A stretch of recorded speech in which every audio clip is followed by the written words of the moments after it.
Just another EPS student being awesome.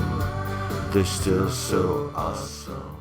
Hello, my name is Maddy. I'm currently studying at UBC Vancouver, and I'm in the Faculty of Arts. I'm just doing a general degree right now, but I'll be declaring my major next year. And I'm hoping to study in speech sciences, which is kind of like linguistics and psychology mixed together. So, one thing that I wish I knew when I was graduating is that university isn't as scary as it seems. The adjustment process, there's definitely an adjustment process there, but it's not as big as you think. Everybody's in the same boat. Everybody's coming in new, no matter what point in their life they're at. Don't be too worried about that. You will adjust eventually. And you can definitely reach out to everyone around you to make that process easier. And also just don't be too focused or worried about finding the perfect major right away.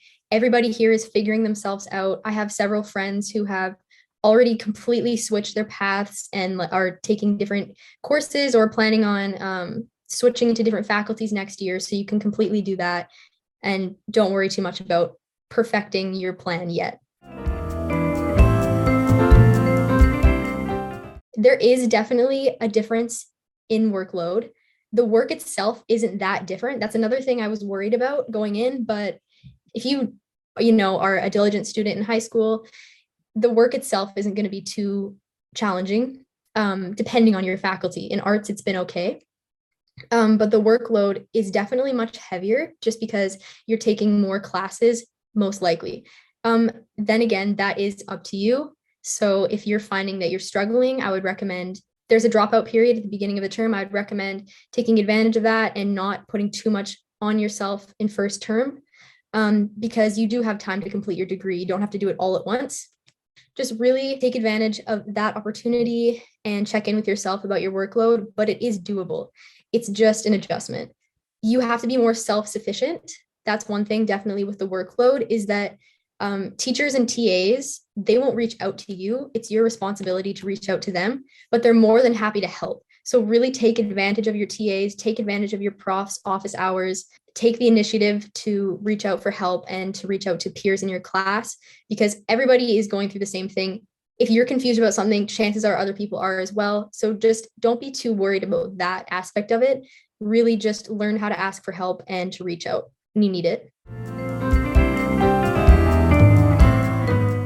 I guess how to live independently, because that's really a big part of the university experience for a lot of people.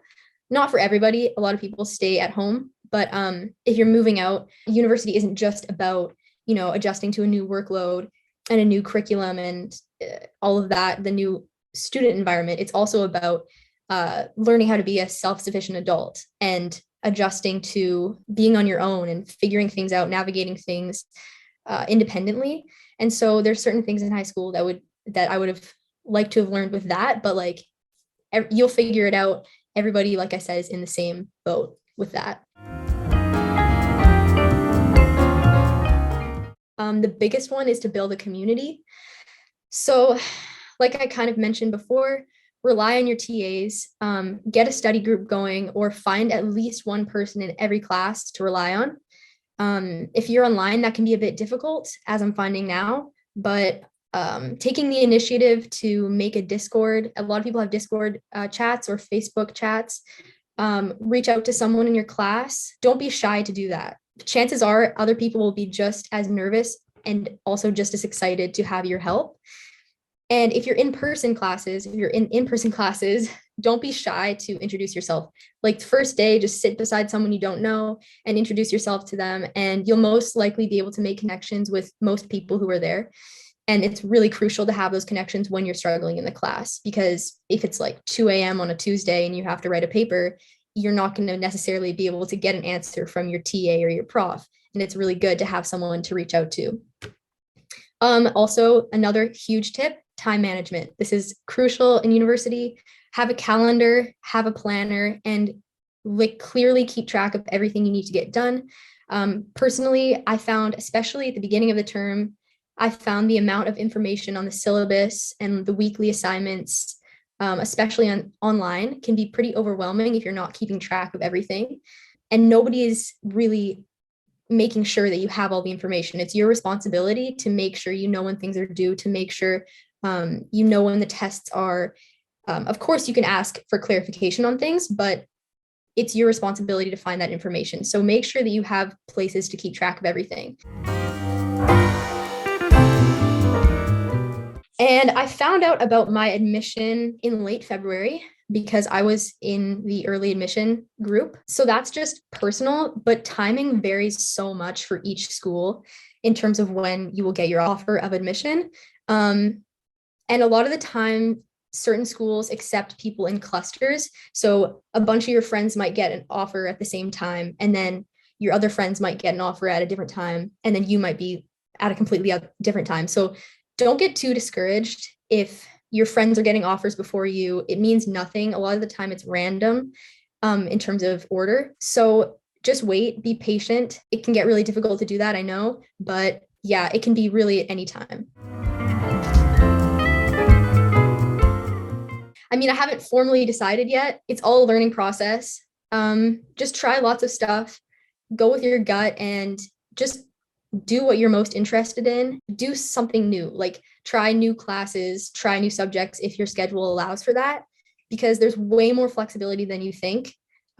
Just like I mentioned before, I have many friends who have switched their paths already.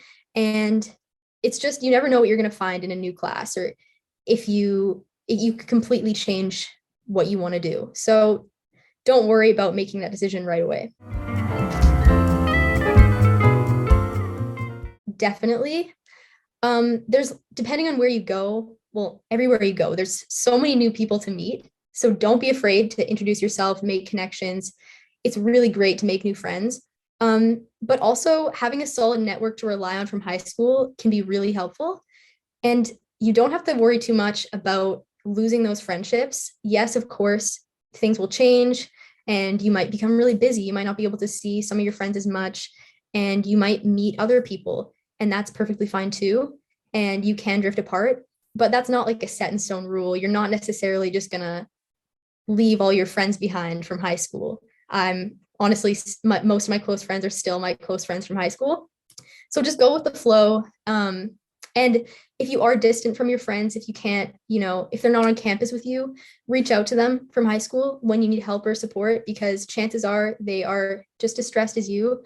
And it's really reassuring to know that you're going through the same things and that you still have that support network. There's lots of interesting things to know about residence life. I guess the main thing is that you are sharing a space. So be aware that certain things in your life might change. You have to become a bit more responsible on your own, and dealing with cleaning yourself and doing your laundry when you need to do your laundry, and taking care of your meals, whether that's cooking or having a meal plan, taking care of your health on your own. There's always people to reach out to in residence. There's tons of resources for mental health, for medical, for just activities, building a community in here, and like getting to know your floor mates and your roommates. There's tons of resources. So I would take advantage of that for sure. Do something crazy. Like if someone on your floor comes up to you and asks you, oh, do you want to do this event? Like this thing is happening, just do it if you can, because it's always the best thing to do is to just take advantage of all the fun opportunities you have, because that's really what residence is about. Just have fun with it. Create a group chat with other people on your floor. Just take advantage of the experiences that you won't have once you're out of residence. One piece of advice I have to high school me: to not lose track of the things that you love or that better your mental health, because school isn't everything. When you get to university, it's really easy to lose track of these things because you have a lot going on. Even your professors will tell you to take time for your mental health and to take it easy and to use the resources that are available to you. Especially during the pandemic, it's been even more difficult. So just do the things that you love. Take time to explore wherever you are, whatever city you're in, and just have fun. take advantage of the fun things in university as well, not just the school. If there's a club you want to join a club and just explore different things. And that's what I would tell myself. Okay, and that's it for me. Thank you. If you have any further questions or you need someone to reach out to in the future, please reach out to me and I'm happy to help. Another EPS student. So awesome. They're still awesome.